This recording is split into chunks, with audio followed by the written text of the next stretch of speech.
Brad Stevens called like that first time out a minute and a half into the game or so, and whatever he said, just write it down, say it before every game. Whatever it was, it worked. It got Jared Sullinger to play maybe the best game of his career as a Celtic. At least that first quarter was the best stretch of a 12-minute stretch I've seen him play. Yeah, and we're now 6 games in, or 5 games in, and he's kind of been like that the whole time. Like this might be the best 5-game stretch of his career. Yeah.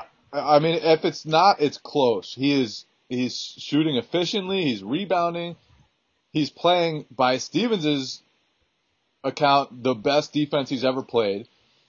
And I mean, some of those outlet passes he made last night, including the one from his butt to Isaiah Thomas, those were some of the most beautiful outlet passes you'll see.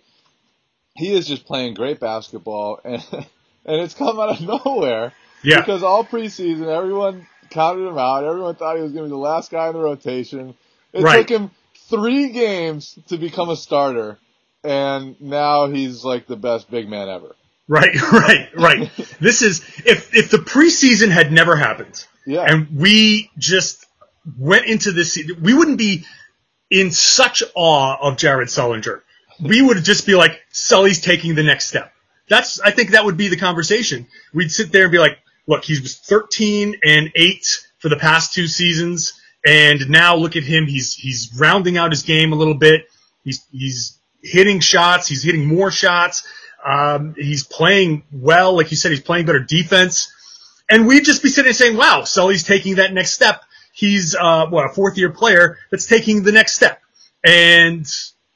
But because this preseason we were in this crazy, well, he's on the outside looking in, immediately, boom. And here's the funny thing. If Kelly Olynyk had never ripped Kevin Love's arm out of its socket, would Jared Sullinger be doing what he's doing? Because the reason Sully played in Game 1 is because Kelly Olynyk was suspended.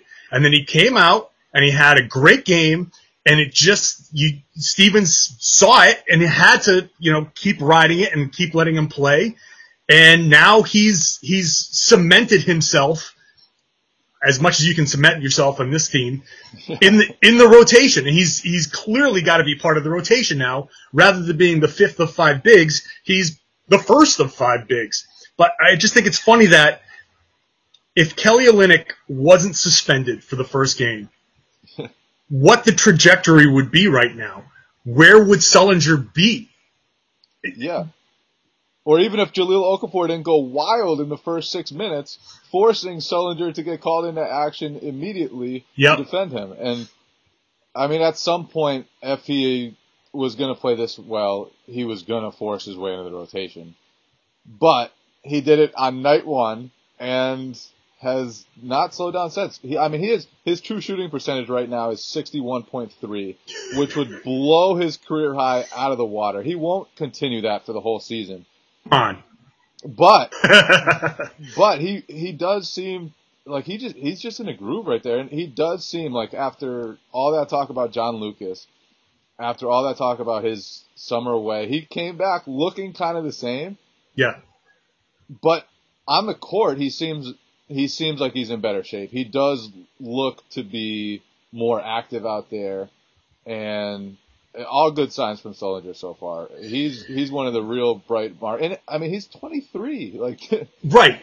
Like we should have expected him to take a step forward this year, but he kind of didn't. He plateaued last year. Like he didn't take the step forward last year we anticipated. And now maybe finally he's doing that. I mean, he's just had a great 5 games so far. Yeah, it's amazing. And it's funny because you look at his numbers. He's only averaging 11 points a game, which is down a little bit. But when you look at the advanced numbers, it's pretty ridiculous. Every single metric is basically better. His rebounding percentage is better. Everything is better. His player efficiency rating right now is 24.9. Yeah, and that's like star level. Yes.